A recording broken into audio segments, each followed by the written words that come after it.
paz do Senhor, meus irmãos, sejam todos bem-vindos ao nosso tempo de celebração e hoje para falar de festas e mais festas, é o que encontramos no capítulo 23 do livro de Levítico. Abra sua Bíblia para lá e neste capítulo nós vamos encontrar várias festas que o Senhor estabeleceu para o povo de Israel, para que esse povo que ele deseja que seja santo, pudesse em santidade celebrar aquilo que ele, Deus, fazia para eles, para o seu povo, assim como também para que as futuras gerações soubessem desta ação de Deus na vida deles. Neste capítulo nós vemos algumas festas como a Páscoa, como o sábado, vemos também o momento da festa dos primeiros frutos, e dentro dessa festa dos primeiros frutos tinha também a festa das semanas ou Pentecostes e também a festa das trombetas. Logo em seguida, depois, vinha o dia da expiação e a festa dos tabernáculos. Todas estas festas apontando para a pessoa de Jesus, assim nós cremos. Ele é quem de fato cumpriria todas estas celebrações que tinham como objetivo ajudar o povo nesta caminhada com o Senhor e celebrar com o Senhor. Quando a gente vê os dois primeiros versículos aí do capítulo 23, nós já vemos que o Senhor então falou novamente a Moisés. Fala aos israelitas, o versículo 2, estas são as festas fixas do Senhor que proclamareis como assembleias santas. Nós já então descobrimos que estas festas tinham datas fixadas pelo Senhor, por isto festas fixas. Estas festas eram do Senhor, não era uma festa do povo ou para o povo, era uma festa do Senhor para o Senhor, com o objetivo de que eles tivessem uma reunião, uma assembleia santa diante do Senhor. E aí, a partir do versículo 3, nós vamos ver as festas que são citadas. Mas antes de continuarmos, crianças, vamos ao desenho. Peguem aí as folhas e vamos, ou a folha, e vamos desenhar. Novamente, coloque aí a folha deitada e vocês hoje vão desenhar uma cabana. Então, desenhe uma cabana e ela coberta com palhas, com folhas de árvores, com palha. Dentro da cabana, vocês vão fazer uma mesa com vários pães em cima desta mesa. Então, a cabana, pode fazer uma cabana até não tomando toda a folha, porque ainda tem mais uma coisa para colocar, mas uma cabana num tamanho legal, coberta por palhas. Dentro da cabana, uma mesa com pães e do outro lado da folha, a cruz que representa a Cristo. Qual o ensino que a gente vai transmitir por meio desse desenho que vocês vão guardar aí na cabeça? Que naquela época eles celebravam várias festas, uma delas inclusive era morar durante uma semana em uma cabana, tá? Então eles moravam em uma cabana, a mesa representando o momento da comunhão, que eles ofereciam sacrifícios ao Senhor, os alimentos que eles comiam nesses dias e indicando que todas essas festas apontavam para aquilo que Cristo iria fazer. Ele realmente, Cristo, é a pessoa que cumpre todos os ensinamentos que nós temos no Antigo Testamento. E enquanto as crianças desenham, nós vamos para o texto e descobrir então uma festa que era semanal. Digamos que é chamado de uma festa, mas era algo que eles deviam guardar semanalmente. Veja aí versículos 3 e versículo 13 especificamente. 6 dias se trabalhará, mas o 7º dia é o sábado do Senhor solene, uma assembleia santa. Não fareis nenhum trabalho, é sábado do Senhor em todas as vossas habitações. O primeiro estabelecimento do Senhor era guardar o sábado. O povo, ao ser tirado do Egito, eles então recebem esta orientação do Senhor. E por que eles recebem essa orientação do Senhor? O que havia na mente é aquilo que aconteceu com o próprio Deus após ter criado o mundo. Em 6 dias ele fez tudo o que existe e no 7º dia ele descansou. Então, por conta disso, o judeu, ele então aqui é orientado pelo Senhor a semanalmente trabalhar, porque isso todos os homens, todas as pessoas devem fazer, mas deveriam ter também o seu tempo de descanso. A gente vai se lembrar que o povo de Israel passou um tempo cativo na Babilônia, e enquanto lá na Babilônia, os babilônicos guardavam, não especificamente o 7º dia, mas eles guardavam alguns dias do mês, considerando como sábado. Por exemplo, eles guardavam o dia 7, o dia 14, o dia 19, o dia 21 e o dia 28 de cada mês, reservando então para descanso. Em Israel era diferente, era semanalmente. Quando a gente tem o povo de Israel voltando da Babilônia, lendo o livro de Neemias, a gente descobre que Neemias lutou para que o sábado fosse guardado. Ao ler Neemias capítulo 10, verso 31, nós vamos descobrir que Neemias, como governador, ele então orientou o seguinte: olha, nós vamos fazer o possível para não receber mercadorias vindas de outras cidades no sábado. Não vamos comprar nada, não vamos negociar nada. Quando a gente chega no Novo Testamento, a gente vai descobrir que o sábado ainda é guardado. O próprio Senhor Jesus várias vezes esteve na sinagoga, o apóstolo Paulo também tinha esse hábito, porém, após a morte e ressurreição de Jesus, os primeiros cristãos começam a guardar o domingo, celebrando a ressurreição de Cristo, reconhecendo que o descanso nos é garantido em Cristo, como diz o autor aos Hebreus, lá no capítulo 4, versículos 9, 10 e 11, mostrando que o descanso que nós cristãos aguardamos e aguardávamos, esse descanso é alcançado em Cristo, e há em Cristo ainda para nós um descanso eterno. Mas em Levítico, o descanso era literal. No sábado, no 7º dia, eles tinham que parar tudo, não trabalhar, guardar o dia do sábado, o 7º dia, assim como o Senhor Deus na criação o fez. Mas quando nós chegamos no Novo Testamento, descobrimos então que Cristo é aquele que inaugura um novo momento e Ele é o nosso descanso. Esta é a primeira festa instituída, e a gente sabe que quando buscamos ao Senhor, quando vamos a Ele cansados, nós encontramos descanso para as nossas almas. É isso que Mateus diz lá no capítulo 11. E isto nós hoje temos que guardar na nossa mente. Mais do que um dia, e é importante termos um dia de descanso, mais do que um dia, nós temos este descanso garantido em Cristo. E enquanto aqui nesta terra temos todo o cuidado dele para com as nossas vidas, e temos também o desafio de descansar um dia para nos encontrarmos com os nossos irmãos, para celebrarmos em Assembleia Santa, em comunhão com os nossos irmãos, oferecendo a ele a nossa adoração. Mas o texto não para por aí. Agora, a partir do versículo 4, vai nos contar sobre a Páscoa, que recentemente celebramos. São estas as festas fixas, versículo 4, do Senhor, Assembleias Santas, que proclamareis no seu tempo determinado. No dia 14 do primeiro mês, ao entardecer, é a Páscoa do Senhor. E no dia 15 desse mês é a festa dos pães sem fermento do Senhor. 7 dias comereis pães sem fermento.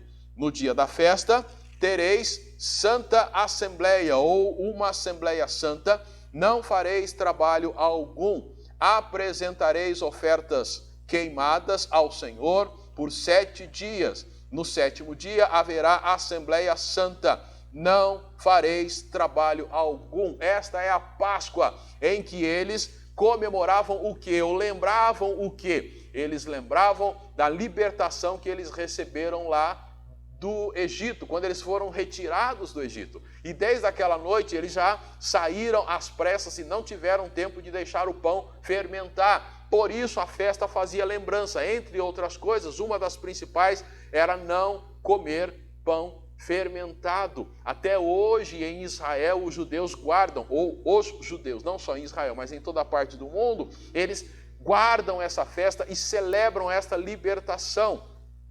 E eles não podem comer vários tipos de trigo, de grãos, na verdade, que eles não podem comer. Centeio, cevada, aveia e outras coisas. E quando eles fazem o pão, eles vão fazer o pão sem o fermento. Eles vão usar basicamente a farinha, sal e água, ou farinha e água, e quem quer acrescenta o sal. E a questão é, a farinha em si, ao ser adicionada a água nela, começa um processo, depois de 18 minutos, um processo natural de fermentação. Então, para se fazer o pão ázimo, a matzá, eles têm que fazer isto em 18 minutos. Desde o momento em que colocam a água na farinha até terminar de assar, 18 minutos, para que de fato seja um pão sem fermento. E tudo isso, como a gente lê aqui no versículo 4, eram festas com data determinada, era festa para o Senhor, e era uma festa em que a assembleia era santa, era um tempo de comunhão.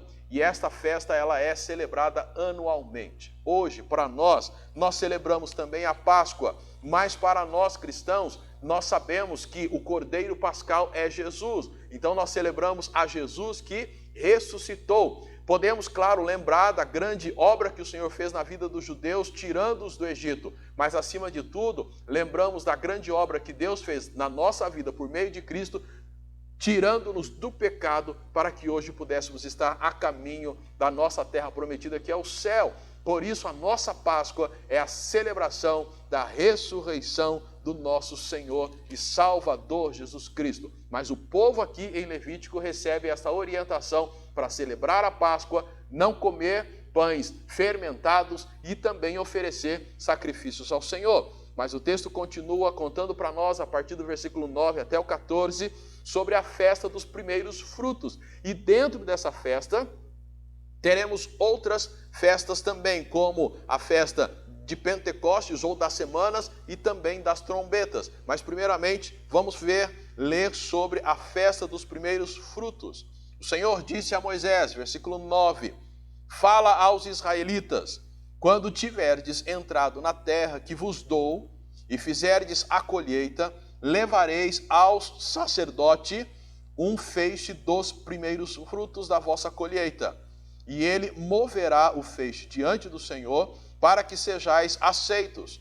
O sacerdote moverá o feixe no dia seguinte ao sábado, e no dia em que moverdes o feixe, oferecereis um cordeiro sem defeito de 1 ano em holocausto ao Senhor. A oferta de cereais que o acompanha será de 2/10 de efa da melhor farinha, amassada com azeite, como oferta queimada em aroma agradável ao Senhor, e a oferta de libação será 1/4 de hin de vinho. E não comereis pão, nem trigo torrado, nem espigas verdes, até o dia em que trouxerdes a oferta do vosso Deus. Esse é um estatuto perpétuo através das vossas gerações em todas as vossas habitações. Esta festa seria então comemorada só quando eles entrassem lá na terra prometida. E a ideia dessa festa é o quê? É celebrar ao Senhor pelo sustento que Ele dá. Primeiros frutos. Colheu, pega o feixe, leva lá, e haveria todo aquele procedimento que nós já aprendemos, da movimentação dessa oferta para frente, para trás, e talvez para cima e para baixo, indicando aí talvez um sinal da cruz, mas para frente e para trás era a certeza, e aí se oferecia também um animal em sacrifício ao Senhor, e todo o procedimento celebrando ao Senhor o fruto que Ele estava dando para o povo, o sustento que Ele estava dando. E claro, de novo, essa festa também aponta para a frente, porque Cristo é aquele que nos sustenta. Ele mesmo disse, eu sou o pão da vida. E de fato, Ele é aquele que nos sustenta, e Ele é a pessoa a quem nós devemos celebrar diariamente pelo sustento que Ele nos dá. Mas o povo de Israel aqui, nessa época do ano, talvez aí entre maio e junho, eles deveriam celebrar, assim como eles celebraram a Páscoa entre março e abril. Agora, entre maio e junho, eles celebravam essas festas dos primeiros frutos e também a festa das semanas, ou Pentecostes, como vemos aí a partir do versículo de número 15.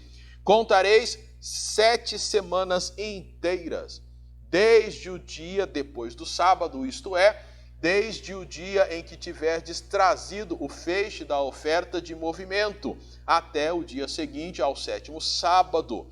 Serão 50 dias. Então oferecereis uma oferta de cereais novos ao Senhor. Trareis das vossas habitações para a oferta de movimento 2 pães feitos com 2/10 de efa da melhor farinha, preparados com fermento, são os primeiros frutos do Senhor. Com pães oferecereis 7 cordeiros de 1 ano, sem defeito, 1 novilho e 2 carneiros. Serão holocaustos ao Senhor, junto com as ofertas de cereais e de libação, como oferta queimada de aroma agradável ao Senhor. Também oferecereis um bode como oferta pelo pecado e 2 cordeiros de 1 ano como ofertas pacíficas. Então o sacerdote os moverá com os pães dos primeiros frutos como oferta de movimento diante do Senhor, juntamente com os 2 cordeiros, serão consagrados ao Senhor para uso do sacerdote. E fareis proclamação nesse mesmo dia, pois tereis Assembleia Santa. Não fareis trabalho algum, é estatuto perpétuo em todas as vossas habitações pelas vossas gerações. Quando fizerdes a colheita da vossa terra, não colhereis totalmente os extremos dos vossos campos, nem recolhereis as espigas caídas na colheita. Deixai-a para o pobre e para o estrangeiro. Eu sou o Senhor vosso Deus. Continuando as celebrações, agora a festa de Pentecostes ou das semanas. 50 dias depois da apresentação lá dos primeiros frutos, eles deveriam ter essa festa de celebração ao Senhor. De novo, levando ofertas ao Senhor, tendo este momento de grande celebração, de comunhão, oferecendo determinados animais, levando pães, e uma nota muito importante que acontece no final da descrição dessa festa, lá no versículo 22, que quando eles fizessem a colheita, eles não deveriam tirar tudo, mas deveriam deixar frutos nos cantos, e também o que caísse, espigas que caíssem, era para deixar para quem? Para os pobres. Isso nos faz lembrar aquilo que a gente vê no livro de Ruth, quando Boaz orienta, já era orientação para os seus funcionários deixarem as espigas caídas para que os pobres viessem pegando. Dentre esses pobres estava lá Ruth. E isto é uma prática que acontece até hoje em Israel. Ao recolherem os frutos, eles deixam para trás para que pessoas necessitadas possam ir até lá e possam pegar. 2 coisas acontecem e fazem nos refletir, primeiramente, sobre essa questão de deixar para os pobres. O nosso contexto ele é muito interessante. A gente pode refletir sobre alguns momentos que recentemente vivemos, quando houve algum tipo de paralisação ou a ameaça de fechar tudo. Quantos de nós corremos para o mercado e enchemos o nosso carrinho, pegando às vezes até coisas além do que iríamos precisar, e não nos preocupamos se o próximo, após nós, conseguiria também produtos para si. Quando a gente passa por alguma situação como essa, este princípio entre nós normalmente é esquecido, mas nós cristãos estamos sendo ensinados a fazer de tal forma que pessoas também possam ter o seu sustento, doar, quando for no momento de crise, pegar o que é necessário para que outros também tenham para si. Mas outra coisa muito interessante com relação a essa festa de Pentecostes, quando a gente vai para o Novo Testamento, é dentro desse período desta festa que o Senhor Jesus envia o Espírito Santo. É dentro dessa festa que lá em Atos 2 nós vemos o registro da descida do Espírito Santo. se aqui eles estavam celebrando o sustento que Deus dá, todo o cuidado dele, a manutenção, até mesmo a questão da divisão desses frutos entre as pessoas, nós, quando olhamos para o Novo Testamento, vemos lá que ele nos dá o seu Santo Espírito, que habita em nós, que nos convence de todo o pecado, da justiça e do juízo, e que realmente promove em nós todo o processo de santificação, nos preparando e nos deixando cada vez mais prontos para a glorificação que alcançaremos quando chegarmos no céu. Então, ao celebrarmos essas festas, ou vermos a celebração delas, nós de fato somos chamados a olhar para o Novo Testamento e descobrir que o Senhor é aquele que dá coisas boas para nós. Ele nos deu o seu Santo Espírito, assim como no passado, ele ofereceu para o seu povo todo o sustento que eles necessitavam. Quando a gente lê Lucas, ele vai dizer, olha, se vocês sendo seres humanos, pessoas más, sabem dar coisas boas para os seus filhos, imagine Deus, o quanto que ele pode realmente dar coisas boas para nós. E de fato, Lucas diz, ele nos dá o seu Santo Espírito. E quando a gente lê Atos capítulo 2, a gente vê de fato isso acontecendo. Mas dentro desse momento da festa dos primeiros frutos, na mesma época que está ali acontecendo entre os meses de setembro e outubro, a gente vai ver também a festa das trombetas, versículo 23 e 24. O Senhor disse a Moisés, fala aos israelitas, no primeiro dia do 7º mês, haverá descanso solene, em memorial, com som de trombeta, para uma assembleia santa. Não fareis trabalho algum e apresentareis oferta queimada ao Senhor. Para fechar essa época, uma grande convocação, e essa grande convocação feita por meio de trombetas. E aqui era um momento, e ainda é para os judeus que celebram essas festas, um momento muito especial, porque era o início do ano novo judaico. Era o momento em que se agradecia pelo ano que se passou, pelo cuidado de Deus, e se iniciava um novo ano já certo da presença e da misericórdia ativa de Deus sobre a vida deles. Era essa trombeta tocando, é um novo ano. E aqui me vem à mente, para nós, um dia também ouviremos a grande trombeta tocando, indicando um momento em que sairemos daqui e entraremos para uma nova vida, para um novo ciclo de vida, para a eternidade com o Senhor. Digamos, vamos entrar para o nosso novo ano, para a nova era, estando lá com o Senhor no céu. E esta celebração deles apontava para aquilo que iria acontecer no futuro. Todas essas festas apontando para Cristo, assim nós cremos. E é isto que a gente consegue, ao olharmos para as Escrituras, olhando para o Antigo Testamento e olhando para o Novo, percebendo que aquilo que foi dito no Antigo se cumpre no Novo. Mas o texto continua falando agora do dia da expiação, que era o grande dia aguardado pelos judeus, que a gente já falou sobre ele no capítulo 16. Veja aí a partir do versículo 26. O Senhor disse a Moisés, o 10º dia desse 7º mês será o dia da expiação.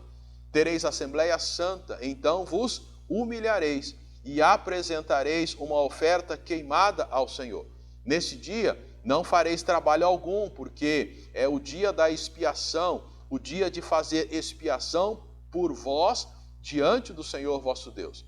Todo aquele que não se humilhar, nesse dia será eliminado do seu povo. Todo aquele que fizer algum trabalho nesse dia, eu o destruirei do meio do seu povo.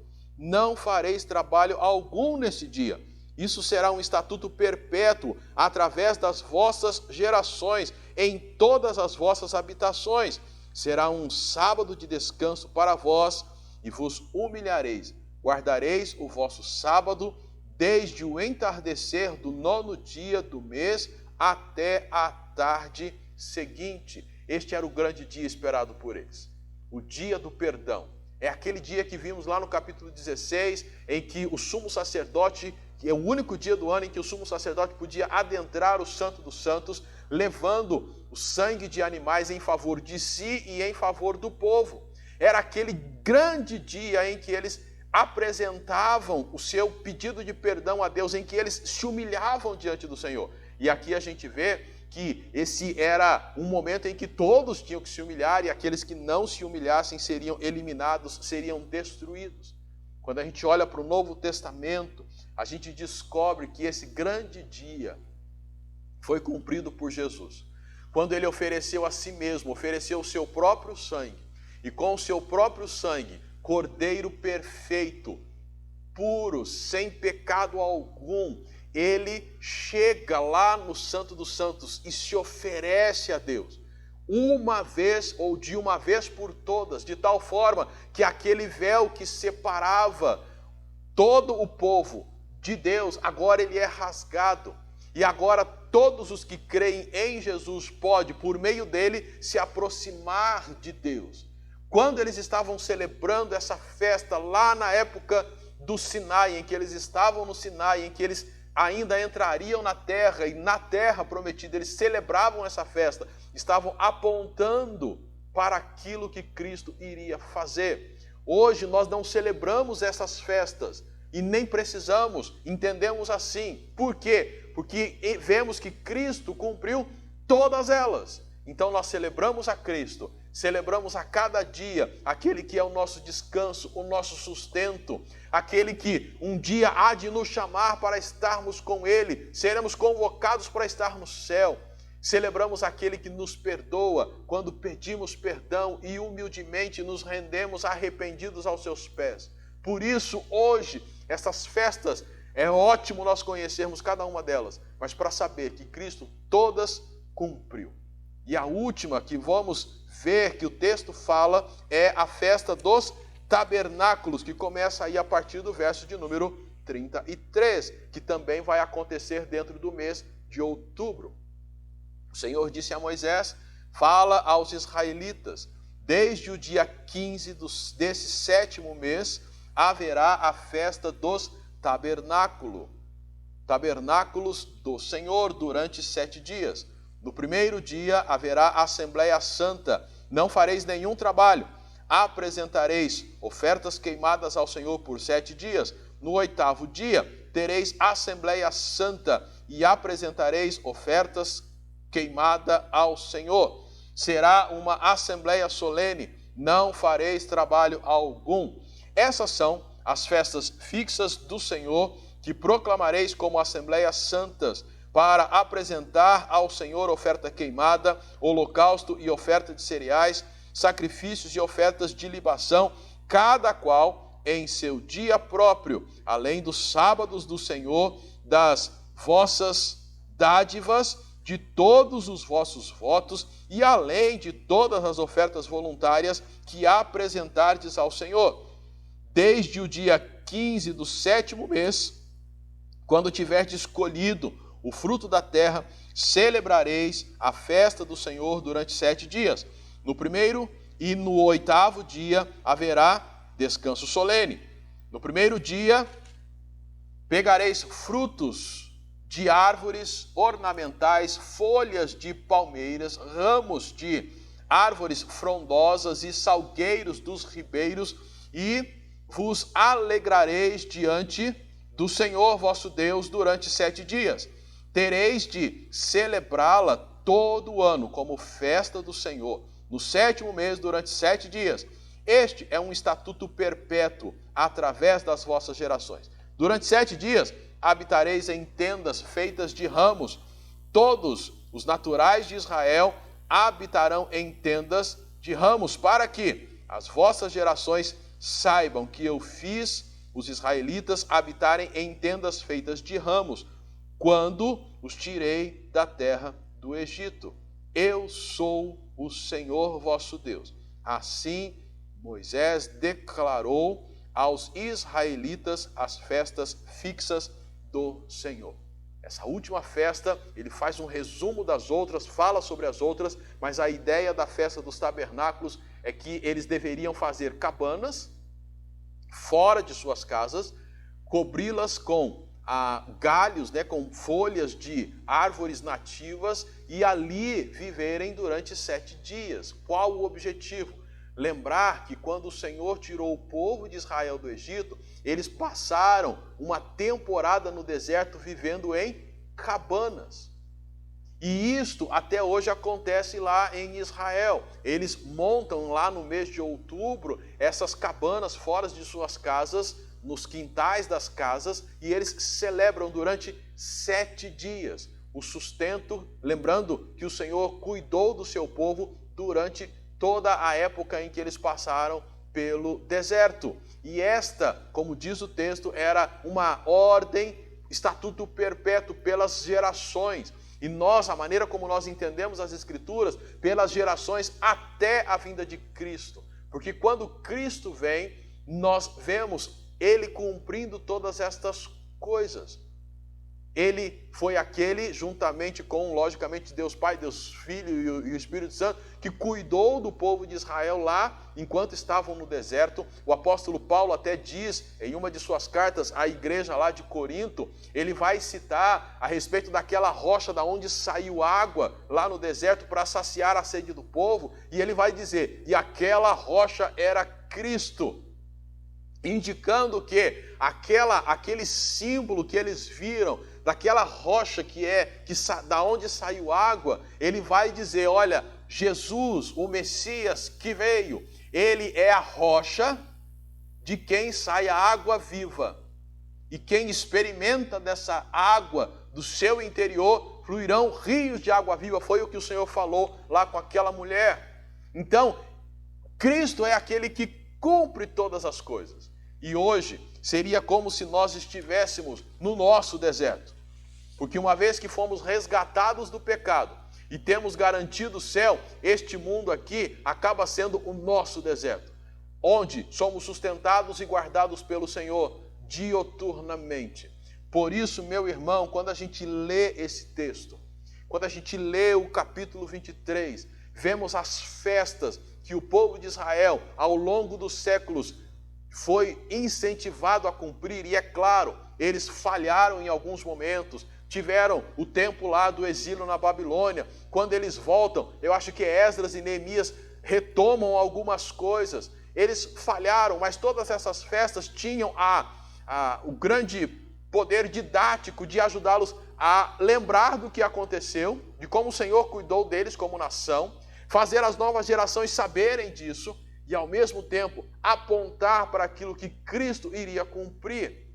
E hoje, nós que fomos tirados do pecado e estamos neste mundo de passagem rumo à terra prometida, celebramos a Cristo, em quem tudo se cumpre. Porque Cristo, Ele é o nosso descanso. Eles guardavam o sábado. Cristo, Ele é o nosso Cordeiro Pascal. Eles celebravam a Páscoa e celebram até hoje a Páscoa, assim como também guardam o sábado. Nós temos Cristo como o pão da vida, o nosso sustento a cada dia. Temos Cristo como aquele que deve ser compartilhado. Lembra do fruto que era para ser deixado, para que os pobres também pudessem usufruir dele? Nós também, ao termos a Cristo, temos que compartilhá-lo com aqueles que são pobres de espírito, estão sem esperança, precisam da salvação. Nós também compartilhamos com eles a respeito de Cristo. Aguardamos o grande toque da trombeta, onde seremos todos reunidos em uma santa assembleia para estarmos com o Senhor no céu. Nós hoje temos o perdão alcançado em Cristo. Se confessamos os nossos pecados, Ele é fiel e justo para nos perdoar e nos purificar os pecados. Temos no Senhor, enquanto neste mundo, toda a proteção que precisamos, mesmo vivendo de maneira não tão confortável, porque estamos no deserto, mas temos no Senhor toda a proteção que precisamos. Você pode ter isso. Tudo isso que nós estamos falando a respeito de Cristo, você pode ter isso. Você precisa reconhecer Jesus como o Senhor da tua vida. Ao reconhecê-lo, você vai experimentar tudo isso que nós estamos falando. Você não mais estará neste mundo sozinho, mas terá a direção do Senhor, a presença do Espírito Santo dele na sua vida, te dando sabedoria, te dando direção, para que você de fato cumpra e viva aquilo que ele tem para você. E este é o convite que a gente sempre deixa ao final de cada ministração. E até mesmo durante ela, nós vamos levando você a considerar Jesus. Por quê? Mesmo lendo o Antigo Testamento, o que nós estamos lendo aqui aponta para Jesus. E quando a gente lê isso aqui, nós ficamos felizes, porque o nosso Deus usou deste método para ensinar o povo dele a ter uma boa lembrança de toda a ação de Deus no cuidado para com eles enquanto estavam no deserto, mas ao mesmo tempo apontando para Cristo, que viria e morreria na cruz, e agora ele já veio, morreu na cruz e já ressuscitou, para que todos os que creem nele possam ter vida. Que ao crermos em Jesus, possamos experimentar festas e mais festa. Oramos para que você decida por Jesus, entregando sua vida. E a você que já o fez, possa permitir que Ele dirija a tua vida, seja de fato o Senhor da tua vida, para que você realmente possa viver em festa, mesmo num mundo tão atribulado. Vamos orar. Senhor Deus e Pai, obrigado, porque o Senhor nos deu essa oportunidade de olharmos para este capítulo e dele aprendermos. Oramos para que o Teu Santo Espírito ministre em cada coração, traduzindo, ajudando no entendimento daquilo que foi dito e mesmo daquilo que foi, de alguma forma, por falha, omitido. Mas que o Senhor esclareça na mente de cada um as verdades que o Senhor deseja e que haja salvação, que pessoas se entreguem a Ti e o recebam como Senhor de suas vidas, para que então sejam salvos. Muito obrigado, nós assim oramos em nome de Jesus. Amém.